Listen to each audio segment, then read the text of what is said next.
Hello मंडळी, मी विजय गोळे sir आपलं सगळ्यांचं स्वागत करतो आहे। आज आपण रामकुंडावर आलेलो आहे आणि याचं कारण म्हणजे नाशिकची जी सर्व राम मंदिर आहेत, काळा राम मंदिर, गोरा राम मंदिर, ही सगळी मंदिरं मी तुम्हाला आज दाखवणार आहे। आणि याचं निमित्त आहे रामनवमी। रामनवमीच्या निमित्तानं नाशिकमधील सगळी सुप्रसिद्ध मंदिर मी आपल्याला दाखवणार आहे। तेव्हा आपण सुरुवात करूया रामकुंडापासून। रामकुंडावर आपण आलेलो आहोत। बघा मंडळी, हे आहे नाशिकचे सुप्रसिद्ध रामकुंड। नाशिकच्या मध्यवर्ती बस स्थानकापासून सुमारे 3 किलोमीटर अंतरावर रामकुंड आहे। गोदावरी नदीवरील प्रमुख धार्मिक कुंड म्हणून हे रामकुंड पूर्ण देशभर प्रसिद्ध आहे। या कुंडामध्ये जर स्नान केलं तर पापमुक्ती होते अशी मान्यता असल्याने वर्षभर या ठिकाणी भाविक स्नानासाठी येत असतात। समुद्र मंथनाच्या वेळी अमृत कलशातून काही थेंब याच ठिकाणी पडले होते, त्यामुळे दर 12 वर्षांनी सिंहस्थ कुंभमेळा जो भरतो तो याच रामकुंडावर भरतो। मंडळी, 1696 मध्ये सातारा येथील खटावचे जमीनदार चित्रराव खटाव यांनी हे रामकुंड बांधले होते आणि आपले चौथे पेशवे माधवराव यांच्या आई गोपिकाबाई यांनी या रामकुंडाची दुरुस्ती केली होती। या ठिकाणी प्रभू रामचंद्रांनी त्यांच्या वडिलांच्या म्हणजे राजा दशरथाच्या अस्थींचं विसर्जन केलं होतं। या ठिकाणी अस्थि विसर्जन केल्यास 2 ते 3 तासामध्ये या अस्थींचे पाण्यात रूपांतर होतं असं मानलं जातं। महात्मा गांधी, पंडित जवाहरलाल नेहरू, इंदिरा गांधी, राजीव गांधी, त्याचप्रमाणे महाराष्ट्राचे पहिले मुख्यमंत्री यशवंतराव चव्हाण यांच्या अस्थी देखील याच कुंडात विसर्जित करण्यात आलेला आहे। रामकुंडावर भाविकांची वर्षभर गर्दी असते।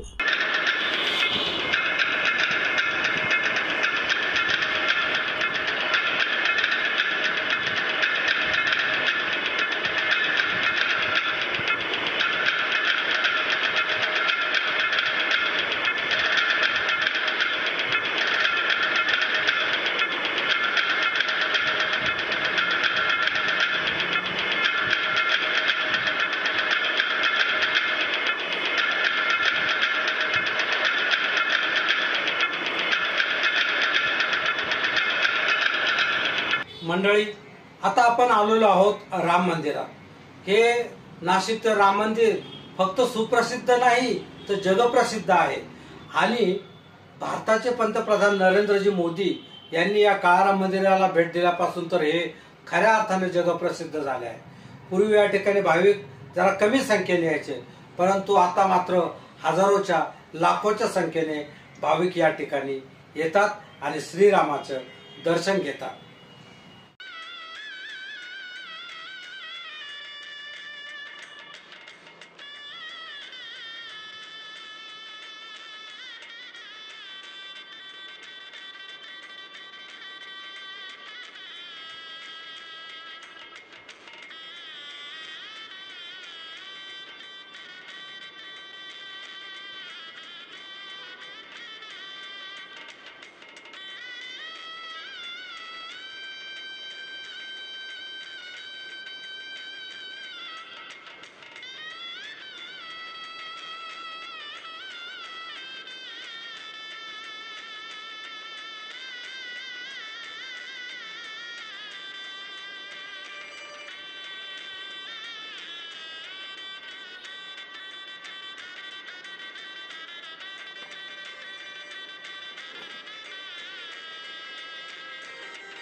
मंडळी, ही आहे सीता गुंफा आणि या सीता गुंफा समोरच आहे सीतेचा संसार.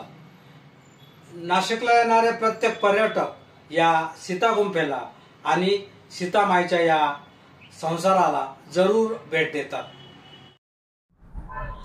हे आहे गोरेराम पर्णकुटी मंदिर. सीता गुंफेच्या बाजूलाच हे मंदिर आहे. अतिशय सुंदर अशी श्रीराम, लक्ष्मण आणि सीता यांची मूर्ती या पर्णकुटीमध्ये आपल्याला पाहायला मिळते. या मंदिराला देखील गोरेराम असेच म्हणतात.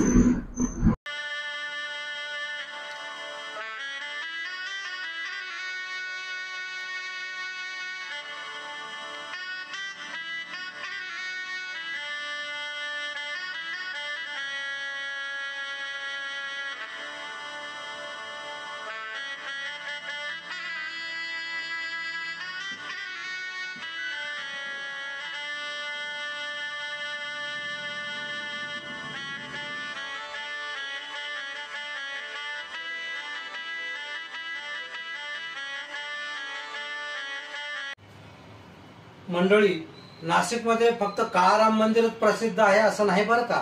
नाशिकमध्ये 3-4 गोरेराम मंदिर देखील आहेत. एक गोरेराम मंदिर सीता गुंफेजवळ आपण पाहिलेलं आहे.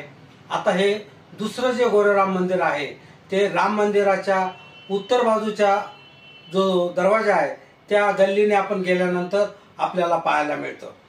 किंवा कपालेश्वर मंदिराच्या मागच्या बाजूला जर आपण आलो तर तेथूनही या मंदिरापर्यंत येता येतं. तर हे आहे नाशिकचं सुप्रसिद्ध गोरेराम मंदिर.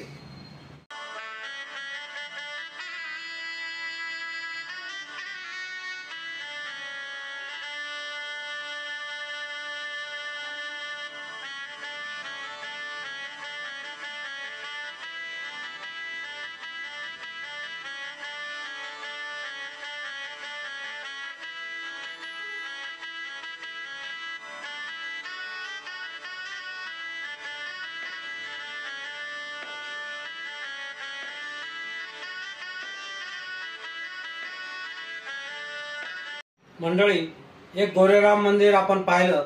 आता आणखी एक गोरेराम मंदिर नाशिकमध्ये आहे. यशवंत महाराज पटांगणाच्या बाजूला अतिशय उंच वाट्यावर हे मंदिर आहे.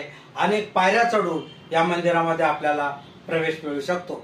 तर चला जाऊया आपण या उंच गोरेराम मंदिरात.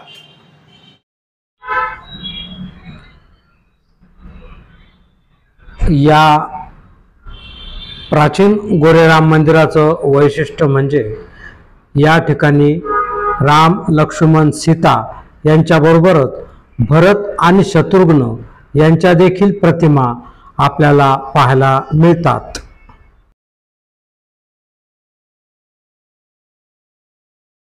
मंडळी, कसा वाटला आजचा हा व्हिडिओ? आज मी तुम्हाला नाशिकचे सुप्रसिद्ध काळाराम मंदिर, पर्णकुटीतील गोराराम मंदिर, आणखी एक गोराराम मंदिर आणि उंच वाट्यावर असलेले नाशिकचे प्रसिद्ध गोरेराम मंदिर अशी 4 राम मंदिर मी आपल्याला दाखवले. आपल्याला हा व्हिडिओ नक्कीच आवडला असेल. मंडळी, घरी बसल्या बसल्या तुम्हाला नाशिकच्या रामांचं दर्शन घडवलं, याच्यापेक्षा आणखी काय पाहिजे? तेव्हा हा व्हिडिओ लाईक करा, शेअर करा आणि आणखी अशा प्रकारचे व्हिडिओ पाहण्यासाठी सबस्क्राईब देखील करा. थँक्यू मंडळी, थँक्यू.